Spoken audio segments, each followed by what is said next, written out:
বাংলার ঘরে ঘরে চিংড়ি মাছের আলাদা কদর।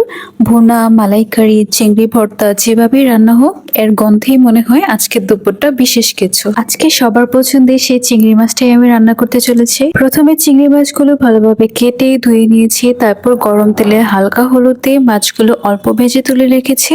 এই ধাপটা খুবই গুরুত্বপূর্ণ, কারণ এতে কাঁচা মাছের গন্ধ চলে যায় আর রংটাও হয় সোনালি।